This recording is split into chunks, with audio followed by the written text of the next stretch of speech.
Madrid, spring 1941.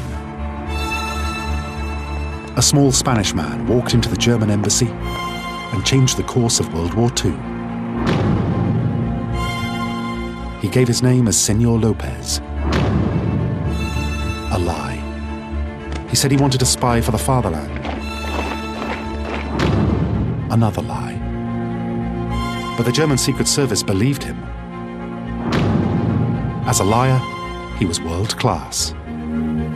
His intricate web of deception would fool Hitler himself and help bring the Nazis to their knees.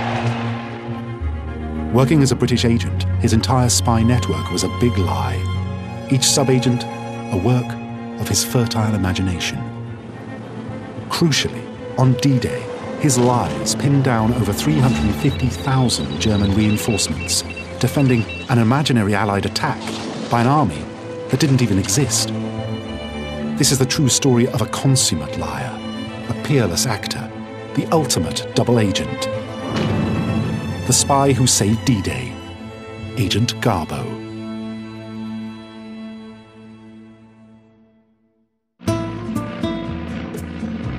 Born Juan Pujol Garcia in Barcelona, in the Catalan region of northern Spain in 1912, he had a comfortable, politically liberal upbringing. An unremarkable life as a poultry farmer lay ahead of him, until in 1936, Spain erupted into civil war. The 24-year-old Juan Pujol despised political extremism and avoided military service for 2 years, using forged ID papers. Then, in a strange twist, he volunteered for the left-wing Republican Army, only to risk his life defecting to General Franco's right-wing nationalists.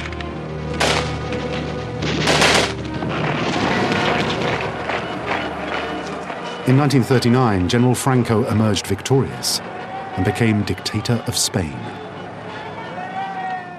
The young Pujol had served both sides in the Civil War, a telling prophecy of his life to come.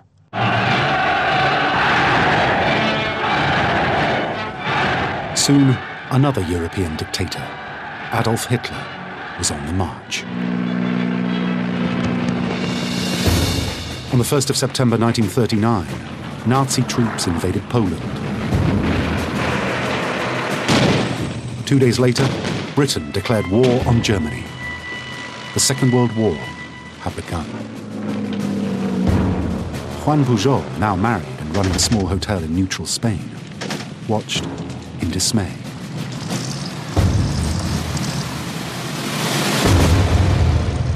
He really felt absolutely passionately that based on what had happened to him in the Spanish Civil War, he had a special insight in what the rest of Europe was about to experience.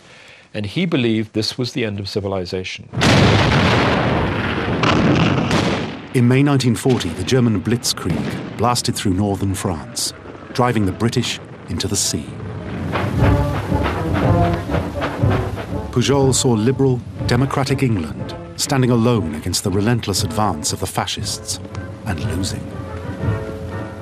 The only world power that was standing against the Germans were the British. And so I think at that point, Juan Pujol found himself an Anglophile because the British were the only people who really stood squarely with his own idea of life at this point. But what could one man do? Pujol decided it was his duty to help the British in any way he could. In January 1941, Pujol's wife visited the British Embassy in Madrid to offer his services in the war effort. This offer from a Spanish nobody was rejected out of hand, but Pujol was not a man to take no for an answer. Determined to make himself useful to the British, Juan Pujol executed a bold and dangerous stroke. Pujol now walked into the German embassy in Madrid and, pretending to be an ardent fascist, offered his services to them. The Germans were hardly more enthusiastic. What they really needed, they said, was a man in England. An impossible goal without the right official paperwork. Pujol, still not taking no for an answer, was determined he would be that man in England. Impersonating a Spanish embassy official, he coerced printers into making him a document that looked very like a diplomatic passport. At a designated café, Pujol showed it to the German intelligence officer Sonderführer Karl Erich Kuhlenthal. He made the most extraordinary claims that, for instance, that he had a visa to get to England when he quite clearly didn't. I mean, all of this is risk-taking that in today's world a psychiatrist would take a pretty close look at. Kuhlenthal, codenamed Carlos, was impressed. Pujol's deceptions had convinced Kuhlenthal that he could get to England. Pujol, in trying to help the British, had infiltrated German intelligence.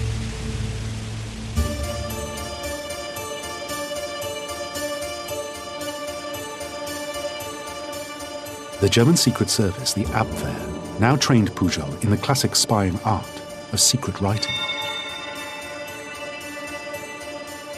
They told him to write an innocuous, chatty letter in Spanish. Then, using an invisible ink, he was to write his secret reports between the lines.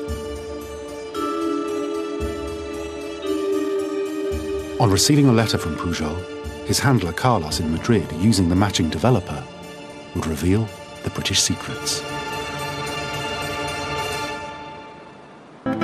Portugal was officially neutral in the war, but the capital, Lisbon, was a nest of spies. All nationalities converged on this key Atlantic port, the crossroads of war-torn Europe. Refugees traded heirlooms for tickets to America. Intelligence agents traded information. Pujol hoped that showing the German agents' kit at the British embassy in Lisbon would finally convince them of his worth. He couldn't even get an interview. And that was a big problem. His forged travel documents may have fooled German intelligence, but they couldn't really get him from Lisbon to London. But now, his Abwehr handler Carlos in Madrid was expecting his new agent Alaric's first report in a letter postmarked from England. How could he possibly explain why the letter was postmarked Lisbon? Pujol's solution was a stroke of genius. He invented an imaginary helper. Dutch airline KLM still flew between Lisbon and England, despite the war. As Alaric, Pujol wrote that he'd recruited a flight attendant who, for $1 a letter, would pick them up in London and post them in Lisbon. This method, he pointed out, cleverly avoided possible interception by the British censor.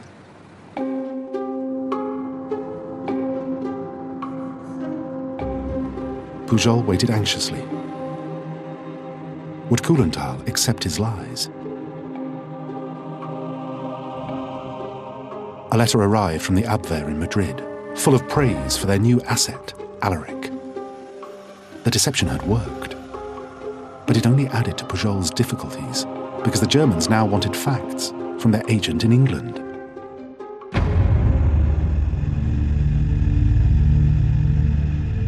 He'd never been to England. He didn't really know anything about the English personality, the English character, the English country. He was having to convince the Germans that he really was in Britain, when he knew nothing about Britain at all. A determined Pujol searched for answers to the questions about Britain at the Lisbon Public Library. He bought a map of Great Britain, a tourist guide to England, a book on the British Navy, and an English-French dictionary of military terms. He lifted real addresses of British manufacturers from magazine adverts. Developing his Nazi persona in writing his reports, he also began to dream up his first informants for his German masters. The first, Agent Carvalho, Pujol decided would be a Portuguese living in Newport, South Wales. His mission? To report troop and shipping movements in the southwest. He also created Agent Gerbers, of German-Swiss descent, and placed him in Bootle. His mission? To monitor Liverpool docks and the northwest. A third agent would be needed to cover Scotland and the northeast. So Pujol's fertile imagination gave birth to a Venezuelan, of independent means, educated at Glasgow University. His mission? To report on military activity in Glasgow and on the River Clyde. With himself based in the southeast, Pujol had given the Germans a nationwide spy network at the stroke of his pen.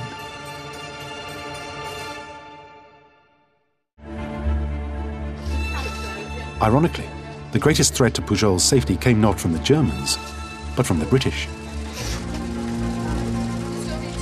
MI6, the British intelligence espionage service, had noticed British firms and addresses appearing among decoded secret German messages. These on-the-ground reports led MI5, the British counter-espionage service, to believe a German agent, codename Alaric, had penetrated Britain. British intelligence then realised that this agent couldn't be in the country because his reports were so extremely odd. He said he saw non-existent regiments, sailings of non-existent convoys, naval manoeuvres on Lake Windermere. The surest way for MI5 to stop him was to expose him as a fake. Pujol was only saved from disaster by a chance remark to MI5 in London that a Spaniard was offering espionage services to Britain from Lisbon. The penny finally dropped. Could this Spaniard be the ill-informed German spy Alaric? It was very lucky for the Allies that Juan Pujol appeared when he did. He was the right fantasist at the right time. At last, over a year after he first approached British intelligence, Juan Pujol made contact.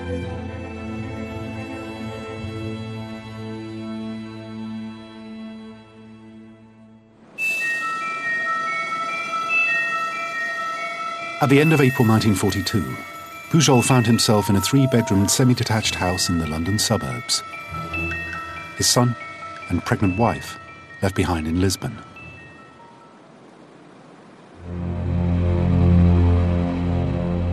Daily, intense interrogations picked over his fantastic story.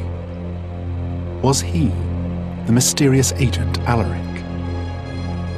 Was he really a German spy wanting to work for Britain? Or a loyal Nazi?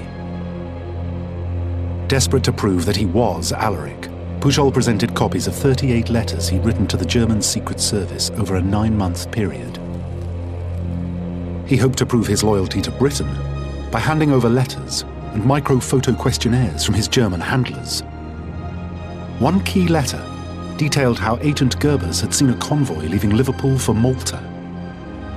It matched entirely a German secret message intercepted by the British. This established beyond doubt that Pujol was who he claimed to be, German agent Alaric. And now, finally, MI5 believed he was on their side. In the early 40s, one movie star outshone all others in Hollywood. But MI5 thought Pujol the greatest actor in the world. His British codename had to be Garbo.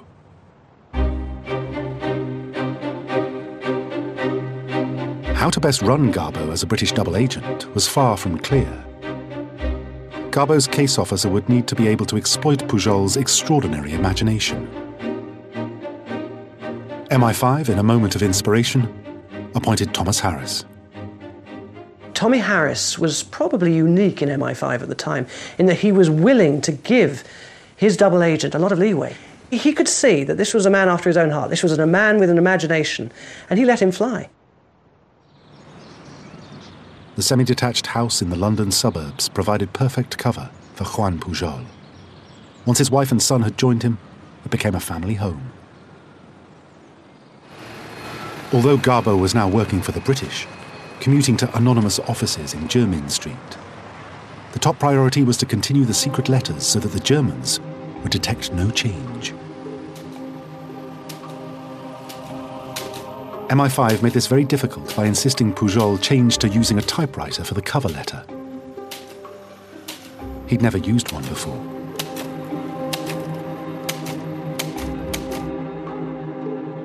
the method of secret writing was also changed, swapping cotton wool for a nib.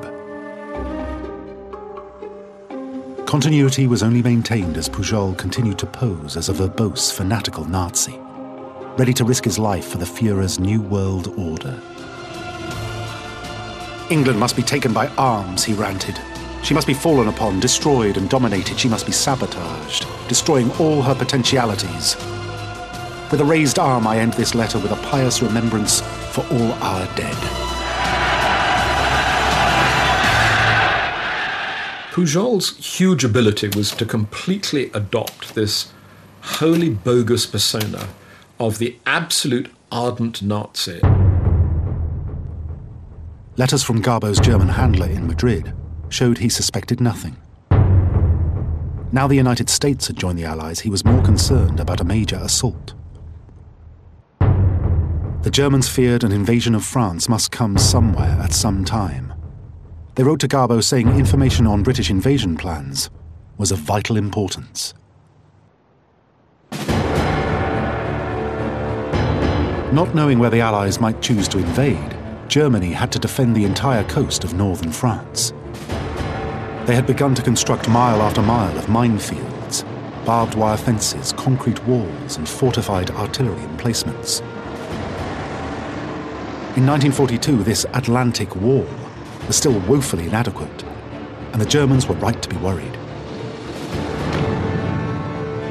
To establish Garbo's credibility as a source of information on the invasion, Harris invented a job for Pujol: freelance propaganda work for the BBC and the Ministry of Information. The Garbo network was working and expanding. Pujol added new, entirely imaginary sub-agents to the German payroll. An RAF NCO he called simply Number 3 he placed in Glasgow, Scotland. And a Gibraltarian waiter, Agent 4, he centred on Soho, central London. In truth, all information flowed from the German street office. Harris, Pujol, and an assistant were now sending 2 or 3 long letters a week. They contained as much confusing bulk as possible for the enemy to assimilate, and a sprinkle of low-level facts. The next stage was crucial: establishing the quality of Garbo's information.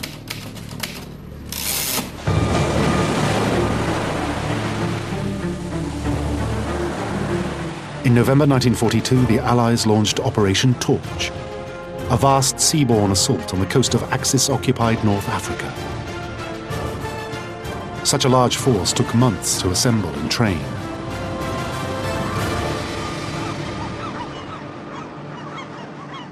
The Germans could reasonably expect their Garbo sub-agents around Britain to pick up enough information to provide an early warning. The dilemma for Harris and Pujol was that an early warning would jeopardize the whole invasion, but a lack of credible reports would endanger the whole Garbo operation. So they had to blow a hole in their carefully constructed network. Garbo wrote to Madrid that Agent Gerbers on Merseyside was ill in bed, and no reports were forthcoming from that region. Later, he broke the sad news that his imaginary Northwest agent had sickened and died, extending the information blackout. MI5 even placed a fake obituary notice in the Liverpool Daily Post, and Pujol sent it to the Germans as corroboration.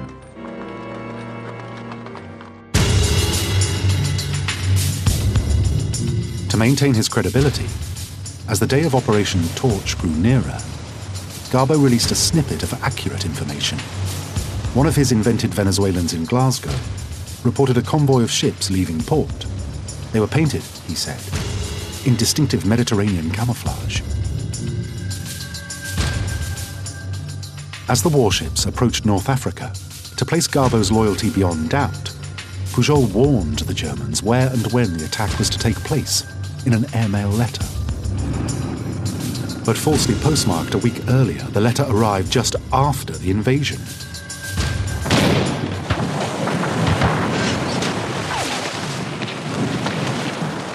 The Allies met with little resistance, and Operation Torch was a success. Garbo's mission to establish his network's credibility was also a triumph. The Germans thought the warning was excellent intelligence, but had merely been delayed in the disrupted wartime post. They were so delighted with the accuracy, if not the timing of the report, that they agreed a bonus and a 50% pay rise for every agent.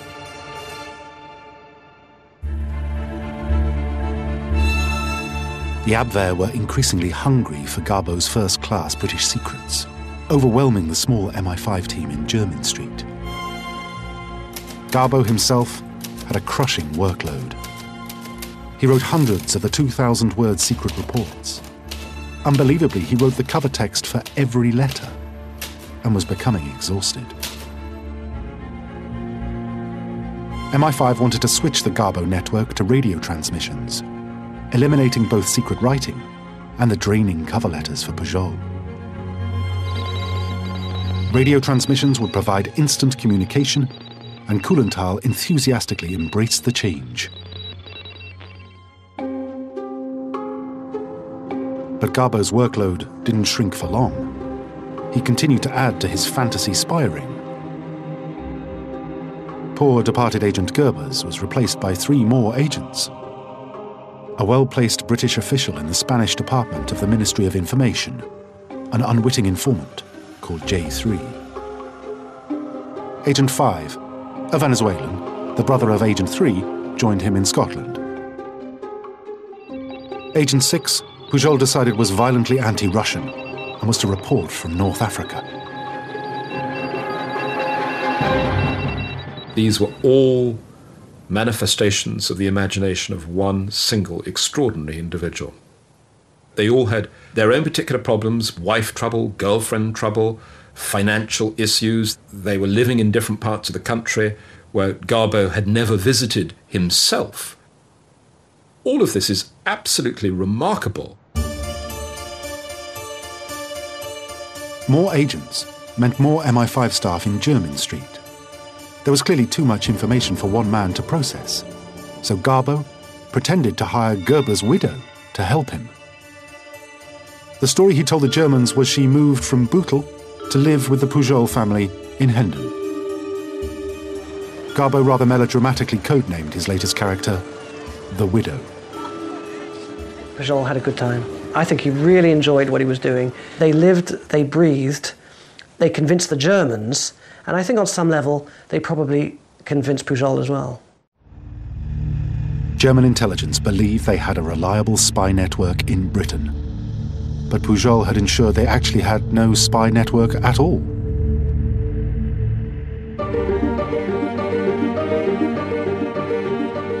The Abwehr, in good faith, sent 17 microdot photos of a secret radio transmission plan and a new top-secret cipher table to encode his transmissions.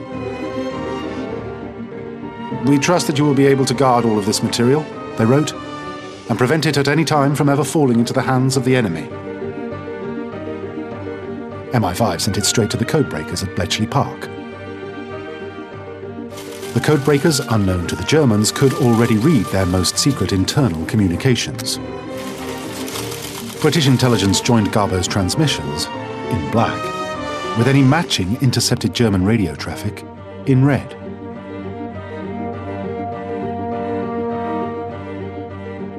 It soon became a very thick file.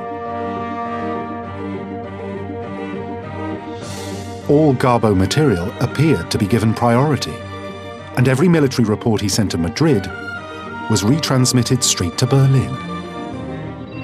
Tommy Harris now knew he'd constructed a channel of deception so strong it could become a weapon in the invasion of France.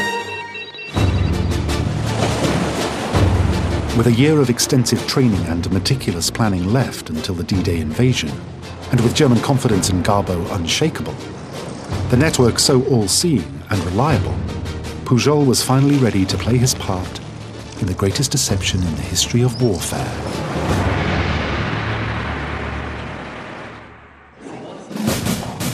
The plan to invade France on D-Day, June 1944, was called Operation Overlord. Overall Commander General Eisenhower and Field Marshal Montgomery knew this would be the riskiest moment of the war. Nazi propaganda minister Joseph Goebbels also understood that any invasion was a big gamble. "They will be staking everything on one card," he said. "They will lose the war very quickly if that card does not win." The odds were stacked against the Allies. Waiting for them was perhaps Germany's greatest soldier, Field Marshal Rommel. He had taken command of the Atlantic Wall and reinforced hundreds of miles of coastline with gruesome obstacles and trenches. He'd built a death zone of densely packed mines behind every beach, and reinforced that with infantry and artillery. Rommel believed any Allied attack had to be smashed early on the beaches, and knew the first 24 hours of any invasion would be decisive. But what Rommel and the German High Command didn't know was when the attack might come, and they didn't know where. If Garbo could fool them about the time and the place of the main D-Day assault, the invasion might just work. Garbo was to be the linchpin of a complex deception to keep German forces away from Normandy in the Pas-de-Calais. D-Day -70. In Dover, opposite Calais, the Welsh seamen reported 20 minesweepers and 50 gunboats. D-Day -56. At Felixstowe on England's east coast, Pujol's Welsh fascist reported barges on the beach and new embarkation slipways. D-Day -45. At Taunton in Devon, the Commercial Traveller reported many troops belonging to the 1st American Army. Like the other sightings, this first US Army group, FUSAG, didn't actually exist. It was a ghost army of 11 non-existent divisions. 150,000 fictitious men in southeast England, close to the Pas-de-Calais.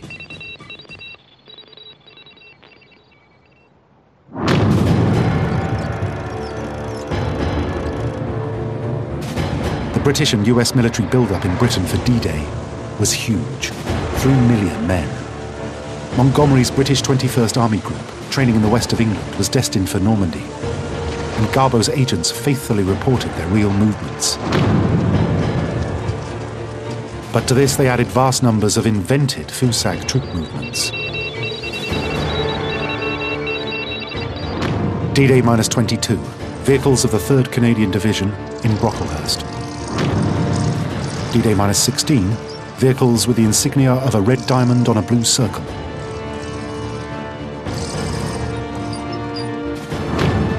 D-Day -11, lion on a yellow square belongs to the 15th Division. Brighton is full of troops. Garbo's agents' descriptions of bizarre badges for these fake divisions moving around southeast England helped the Germans jump to the desired conclusion. D-Day, June the 6th, 1944.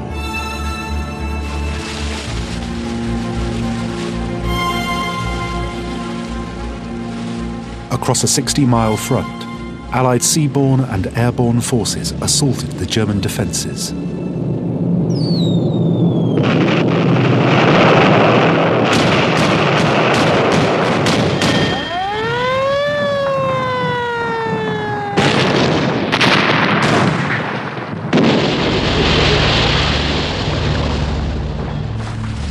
This was the largest amphibious assault in history.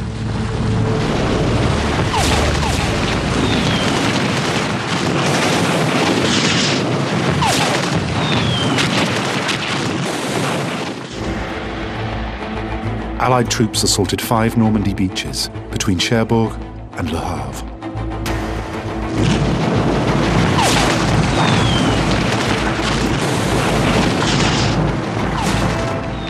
In the crucial first 24 hours, the objective was to capture the beachheads, press on to high ground, and establish a front line up to 10 miles inland.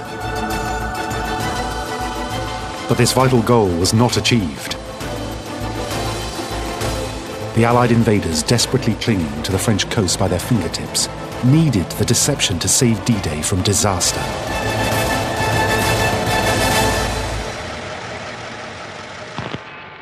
The first intelligence victory was that the assault took the German High Command completely by surprise. Rommel wasn't even in France. He'd gone home to Germany for his wife's birthday. The other generals were very slow to realize a major attack was even underway. It was only when Rommel returned late in the afternoon that he did the one thing the Allies feared most. He ordered 2 crack panzer divisions, 40,000 men and tanks, to redeploy from the Pas-de-Calais to reinforce Normandy.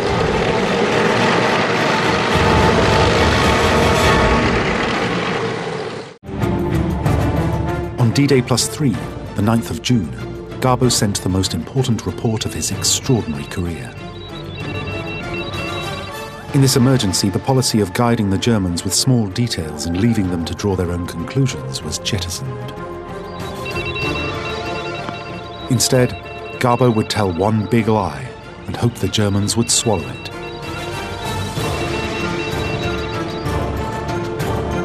Would their faith in Garbo hold when it counted most?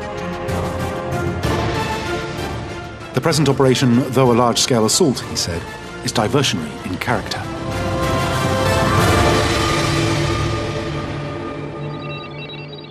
Garbo stated clearly that the Normandy invasion was a feint to draw off German reserves, and even ventured his opinion that a second attack was likely in the Pas-de-Calais. Pujol openly urged them to send the report directly to German High Command. Garbo was actually telling the enemy not to send reinforcements to Normandy. But had he gone too far? German intercepts were anxiously decoded. Would the Germans smell a rat and pour all their forces into Normandy? Garbo's report was passed all the way to the top, initialed by Hitler himself. And astonishingly, Tater did as he was told. Just hours after Garbo stopped transmitting, the armoured divisions were halted, and orders intended for divisions of the German 15th Army to move to Normandy were rescinded.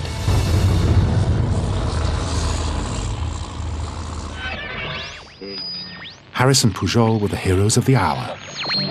But scarcely believing the deception was still working, they continued to flood the Germans with small details in support of the Pas-de-Calais attack.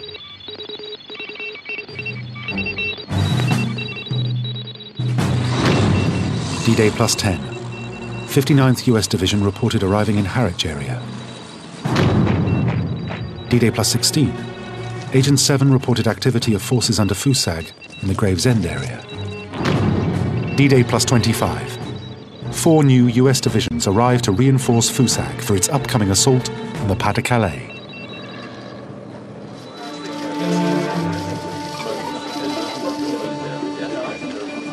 Garbo's story of preparation for a second, bigger invasion was corroborated by Luftwaffe aerial reconnaissance. The Germans sent a message as late as D-Day +17. There are recognizable indications of completed preparations for air landing and parachute operations, they observed. The reported concentration of landing craft in the harbours of the East Coast also deserves attention. But things were not as they seemed.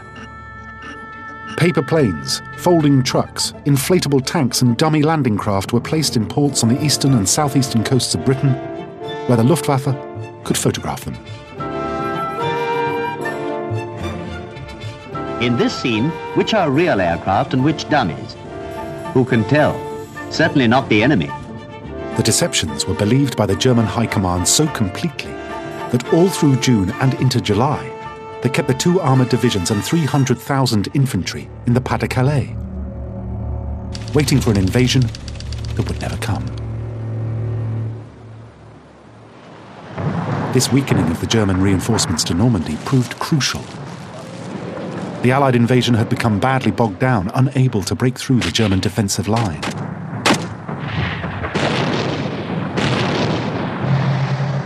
A brutal slogging match ensued until finally, at the end of July, US forces broke out of Normandy and swept deep into France.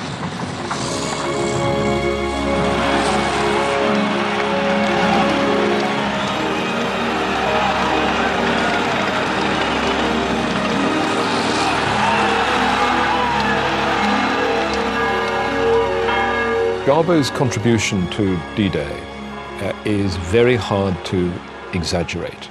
If on the 6th of June 1944 there had been an armoured counterattack that had swept the Allied troops back into the sea, the war would have gone on for another 2 years. So the deception campaign was crucial to that very major gamble. As Hitler, in desperation, issued more and more unrealistic orders, the remains of the German divisions retreated rapidly.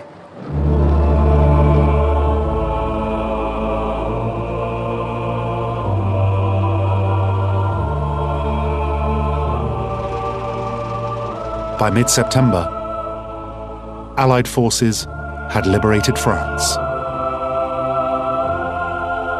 The Germans never did find out that Fusag was just an illusion.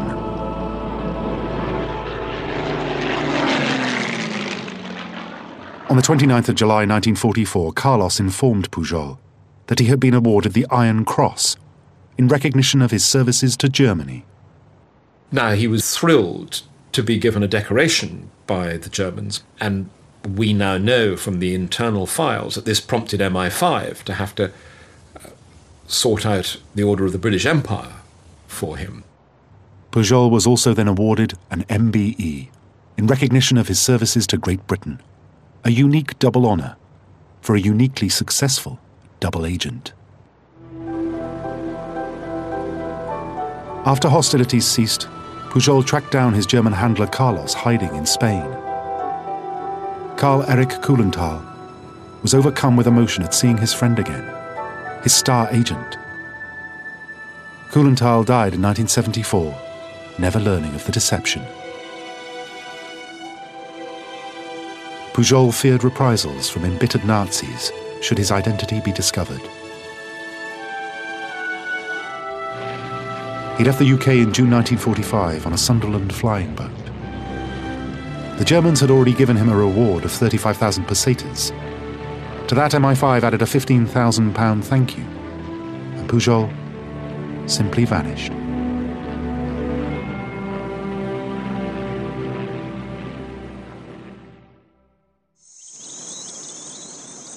"15 years later, in 1959, he was reported to have died from malaria in Angola. But where Juan Pujol is concerned, reports are not necessarily to be believed. I suspected that he might still be alive, the master deceiver, deceiving to the very last. Author and journalist Nigel West decided to investigate, and after several false trails, discovered Pujol alive and well, working for Shell Oil in Venezuela. Nigel West persuaded Pujol to return to London, where Prince Philip, the Duke of Edinburgh, wanted to thank him personally for services rendered to Britain.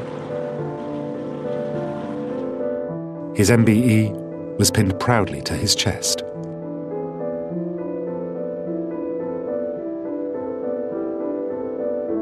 Four years later, Juan Pujol died, aged 76.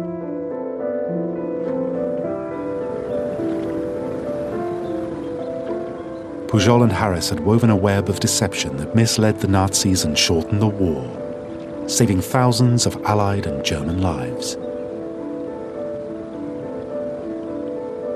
Garbo was very self-effacing, and it was really only when he emerged from one of the cemeteries in Normandy with tears rolling down his cheeks that he said, "I knew I'd saved tens of thousands of lives, but I don't think I did enough."